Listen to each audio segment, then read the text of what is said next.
भक्तमाल में चरित्र है, पढ़ लीजिए। रत्नावती जी पूरे रानी के जैसे सुख होते हैं वैसे ही रानी थी, वैसे ही सुख में मगन थी। कोई हरि भक्ति, कोई भजन, कुछ नहीं।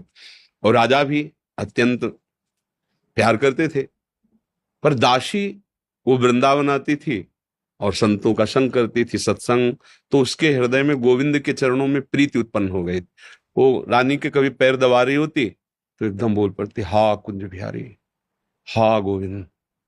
तो रानी सावधान होकर देखती, तू रहती तो मेरे संग है, मेरी निजी दासी अंग सेवी।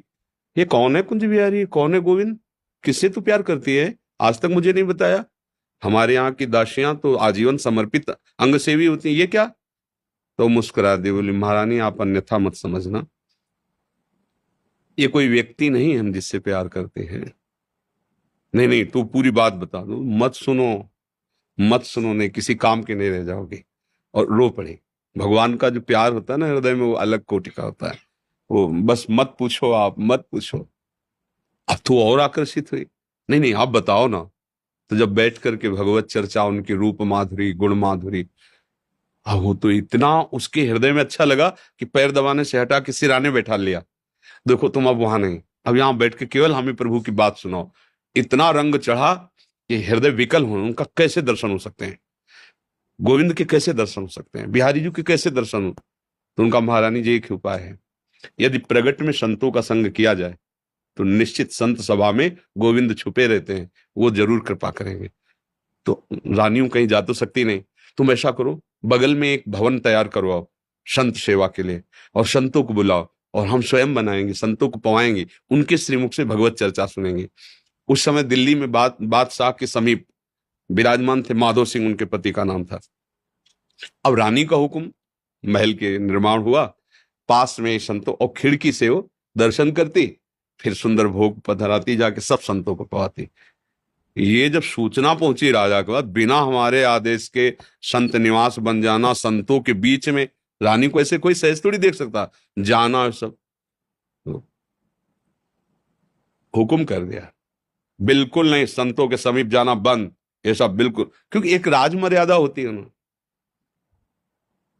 और कुछ कठोर शब्द कहे।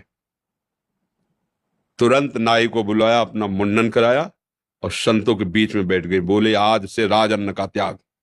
अगर मैं कहीं रानी हूं, कहीं भी किसी भी अंग में, मैं उसे रानी नहीं रहने दूंगी जो मुझे संत और गोविंद से दूर कर दे, कदाप। ये जब सूचना पहुंची को, तो मुड़ मुड़ा के बैठ गई सुन। सोचा ये तो मतलब भारी का भारी अपमान, इससे ज्यादा क्या हो सकता है। अगर मैं मारता हूं तो प्रजा विरोध में हो जाएगी, इसलिए इसको मारना तो है। बोले एक जंगली सिंह लाओ और छोड़ दो, तो संतों को, रानी को, सबको मार डालेगा वो। ऐसा ही किया गया। सैनिकों ने जैसे चारा रख के, बकरा आदि रख करके पिंजड़े में सिंह को बंद करके लाए, और दरवाजे पे को, वही दासी जो उनकी गुरु थी, वो आरती की सामान दे रही थी, और पूजन की थाल लेकर वो ठाकुर जी का श्रृंगार कर। दासी ने कहा महारानी सिंह, जो ही पिंजरा से खोला गया तो ऐसे मुड़ी, उनका सिंह नहीं नरसिंह, भगवान पधारे, थाल लेके। सिंह ऐसे जैसे कोई गाय ना, सीधी गाय हो, ऐसे तिलक लगाया, आरती की, प्रणाम किया, ऐसे सब देखते रह गए।